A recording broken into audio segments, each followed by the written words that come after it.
We are so happy today. We want to say thank you, our viewers. Thank you that you've been following our worship. Happy New Year, because we are finishing 1 month of the new year. January has elapsed, and we thank God has begun good in our lives.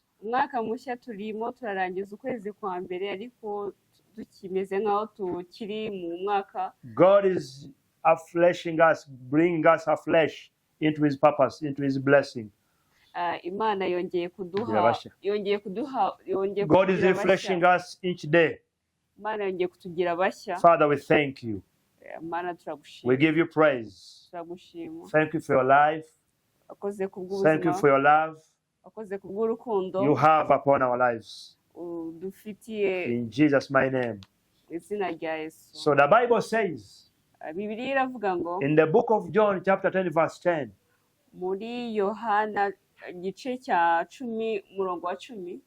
Jesus came to give us life. What is that life? Those are the blessings we receive in the book of Ephesians. In Ephesians, expounds about the blessings we receive in Christ Jesus.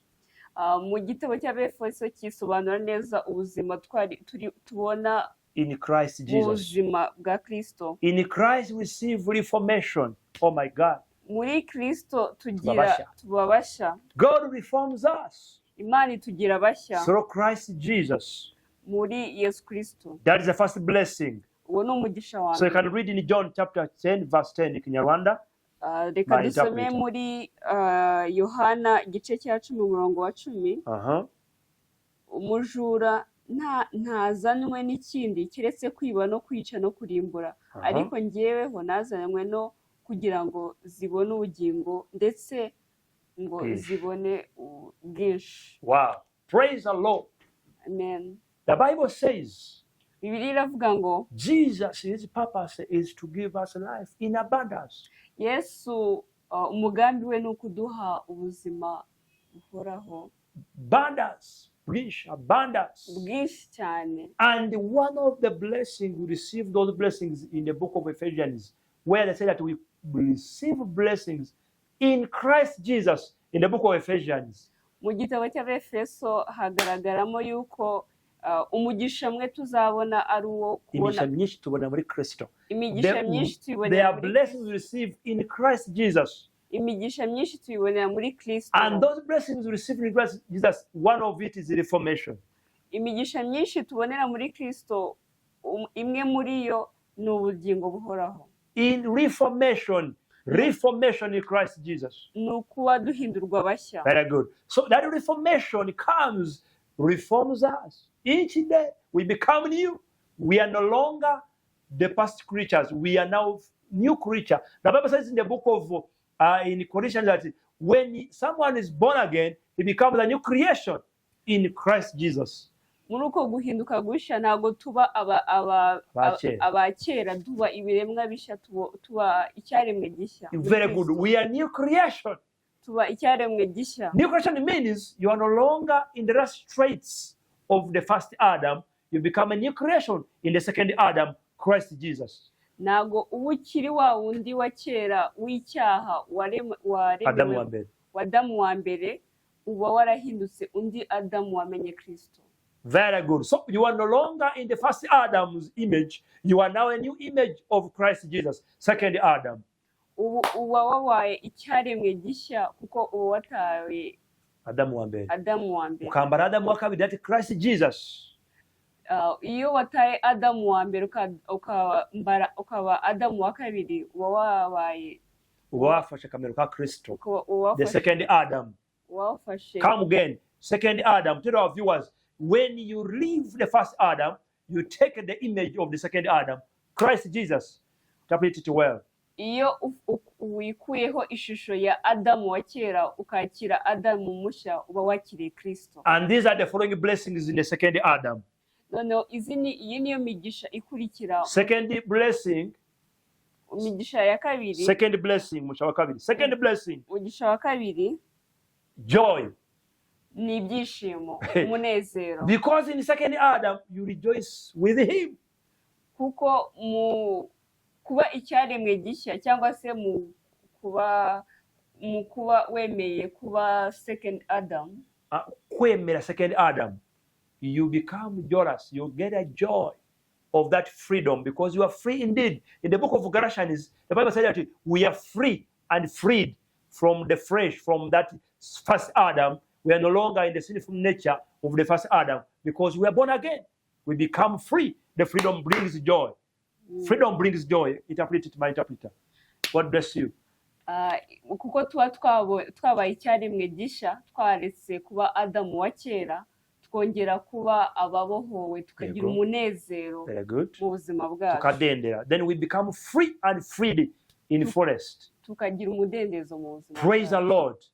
And one of the sinful nature's traits, it brings sadness, sorrow, but when you become born again, you take the image of second Adam, freedom comes as a blessing in Christ Jesus. Ubuzima bw'icyaha ni umubabaro, ni ubusharire, ni ukurakara, ariko iyo wemeye kuba icyaremwe gishya ubuzima bwawe buhinduka umunezero. Praise the Lord. Yesu ashimwe. So the third blessing we receive in Christ. Umugisha wa gatatu tubonera muri Kristo. The third blessing we receive in Christ. Umugisha wa gatatu tubonera muri Kristo. We are redeemed in totality. We are redeemed.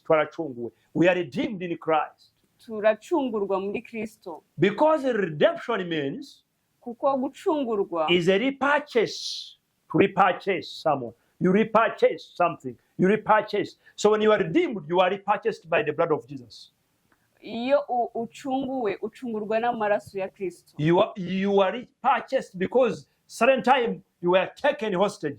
But when you go in the marketplace and you repurchase, it means you got back what was taken in the first place.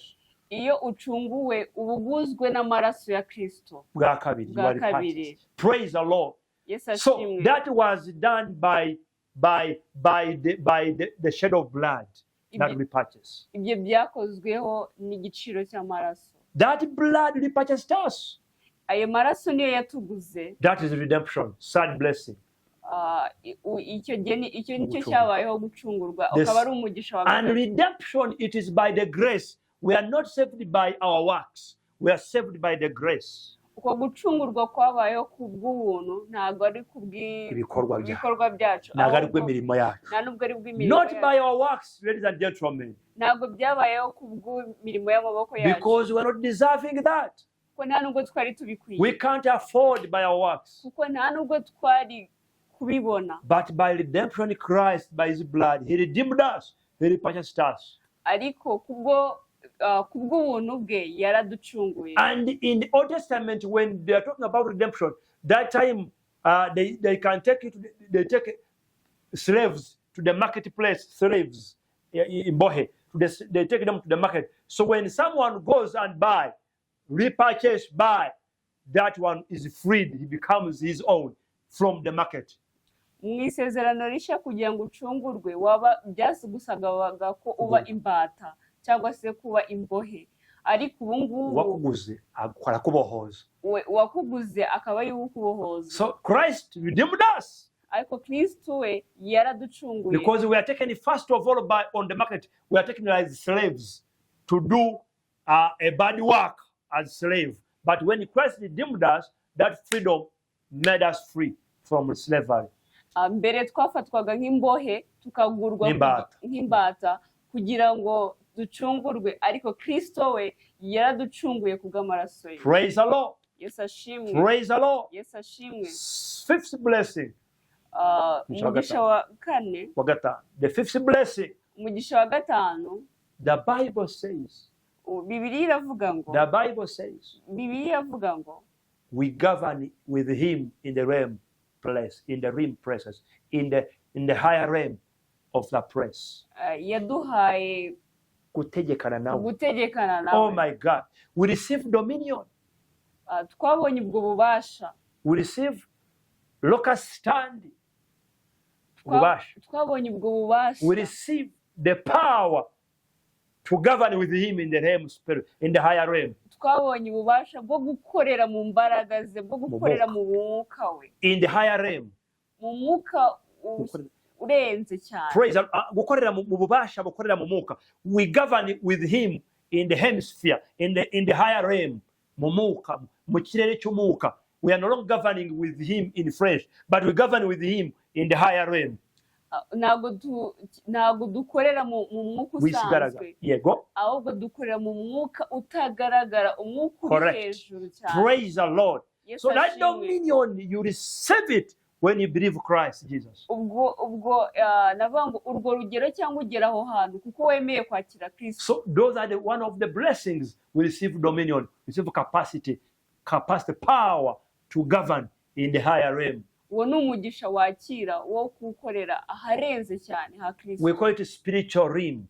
Tuhita spiritual realm. Tuhita ikirere or the hemisphere of heaven. Hemisphere. Ikirere cy'umwuka. So you know, people they see you govern, but they don't see the way you are governing. Abantu babona ukora ariko ntibabona uburyo ukoramo. That's why when your son is sick of malaria, you chase malaria from that blood. Niyo mpamvu iyo umwana wawe arwaye malaria umukoraho agakira. Because the Bible says, kuko Bibiliya iravuga ngo we rule in the higher realm. Turategeka mu kindi kirere nawe. Because the Bible says, kuko Bibiliya iravuga ngo when you receive Christ, iyo twakiriye Kristo, in the book of Mark, muri Mariko, you take one of the signs and wonders they take by the believers, it will heal the sick. Uwakiriye Kristo azabasha gukiza abarwayi. Because those are the one of the principles that you receive is to heal diseases, because you govern with him in the higher realm. Ayo ni amategeko yatanzwe yuko uwamwizeye cyangwa ukura mu gihe azakora ku murwayi akire. Will lay hands on the sick and get well. Azakora ku murwayi akire. That is an imitation of Christ, the second Adam. You imitate the second Adam. Uko nguko niko guhindurwa uvuye kuri Adamu wa mbere ugiye kuri Adamu wa kabiri. Praise the Lord. Yes, ashimwe. So it means the dominion we're talking about, ubwo bubasha twavugaga, we receive it because we became a new creation. Tubona kuko twabaye icyaremwe gisha. You chase the diseases, wirukana indwara, you chase the demons, wirukana abadayimoni, sorceries, abapfumu n'abakonikoni, you render them powerless, ubakinege, because they are no longer having capacity over your life. Kuko ntago bafite imbaraga z'ubuzima urimo. You receive dominion the time you believe in Jesus Christ. Uzakira ububasha n'uwakira Kristo. That's why when you are stepping down, you crumble down. You say, in Jesus' name, you are getting the capacity to overcome the trembling situation. Ushobora kwikubita hasi ariko wavuga mu izina rya Yesu kongera guhaguruka. Praise the Lord. Because there is dominion in Christ Jesus. Kuko icyo kirere cyangwa ubwo bubasha bwa Kristo. You take the hemisphere life and you govern with him. Ubasha kujya mu kirere cyo hejuru ukabasha gukorana nawe. Devil comes, Satani yaza, you don't fear the devil. Ntago umutinya. You fight with him in the realm of the spirit. Murarwana mu izina rya Yesu. Because you got the power to overcome with him. Kuko wabonye imbaraga zo kumurwanya uri muri Kristo. And he said that you shall step on scorpions and shall overcome. Uzakandagira inzoka na scorpion. Because the dominion you receive it with second Adam.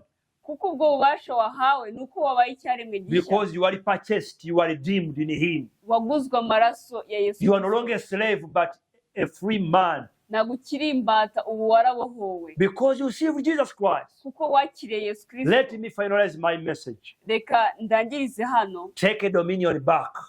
Fata ubwo bubasha ukabi. Receive dominion in your life. Ongera wakire ubwo bubasha. Receive capacity in your life. Ongera wakire ubwo bubasha. Receive the mantle to overrule. Ongera wakire gutegeka. Receive the mantle of ruling.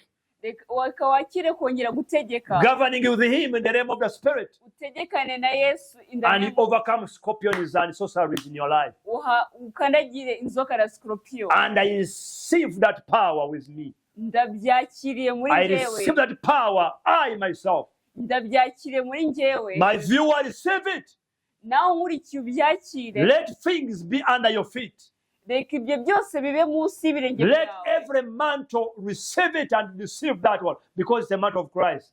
Reka wakire ubwo bubasha buvuye kuri Kristo. You are no longer victim but a victor in him. Kuko ntabwo ukiri umutsinzi ahubwo watsinzwe ahubwo uri umutsinzi. You are no longer a victim but a victor in him. Kuko ntabwo watsinzwe ahubwo wabaye umutsinzi no kurushaho. The time you received Jesus Christ. Igihe uzakira Yesu Kristo. That's why the Bible says in the book of Romans. Bible iravuga mu Roma. Chapter 8 verse 1. Chapter 8 verse 1. Chapter 8. Igice cya 8 umurongo wa mbere. The Bible says. Bibiliya iravuga. For those that in Christ Jesus. Abari muri Kristo. They shall not be put to condemnation. Kuko ntabwo bazigera bacirwa iteka. They shall not be put in condemnation. Ntabwo bazigera bacirwa iteka. Final blessing. Umugisha wanyu. You are acquitted with the judgment. You are acquitted in the judgment. Uvanyweho. Wakuweho icyaha. You are acquitted of the sentence. You cannot be punished. Wakuweho icyaha ntabwo uzahanwa. Because the punishment against those who are guilty. Kuko ibihano bizaza kuri abatemeye. Praise the Lord. Yes, the condemnation is no more upon your life. Ntabwo ucirwaho iteka ku buzima bwawe. You are freed indeed by him. Warabohowe. Father, you give you praise. Father, you give you praise. Yes, turagushimira. I pray for those who are viewing us. Turashimira abari kudukurikirana. Receive the dominion back in your life. Mwakire. Receive dominion in your life back. Mwakire ubutsinzi. Receive capacity to overtake. Mwakire imbaraga zo kurwanya. Receive the capacity to overcome. Mwakire imbaraga zo kurwanya. And victoriously, mightily move in that victorious life. Mwakire intsinzi. Because you are a victorious man. Kuko muri abatsinzi. You are a victorious person in Jesus Christ. Kuko muri abatsinzi mu izina rya Yesu. In Jesus' mighty name. Mu izina rya Yesu. Devil is rendered powerless into your life. Yesu akuweho ububasha ku buzima bwanyu. The power is rendering powerless the devil against your life. Imbaraga zose Satani yakoreshaga kuguca intege. Zicitse intege. Zicitse intege. Rendered powerless in your life. Reka zicike intege. And now you are receiving a victorious life. Wakira ubutsinzi. Receiving joy. Wakira umunezero. Receiving Christ in your life. Wakira Yesu Kristo mu buzima bwawe. Receive Christ again in your life. Wakira Yesu Kristo na none. And for those who are crying day and night. Abari kurira ijoro n'amanywa. And those are weeping and gnashing each day. Abari kurira ijoro n'amanywa. Receive joy in your life. Mwakira umunezero. Receive joy in your life. Mwakira umunezero mu buzima bwawe. The Bible says. Bibiliya iravuga ngo. Maybe a day can be a morning. Igitondo wararira igitondo wararurira. Wararurira ijoro ariko mu gitondo. But in the morning joy comes. Mu gitondo. Impundu zikavuga. Joy comes on your mouth. Father, we thank you. Yes, we give you praise. Amen, amen. Amen, amen. Glory to God. Shalom, shalom. Shalom, shalom. Bless you. See you next time in worship. Amen. Bye-bye. Amen. Bye-bye. Bye.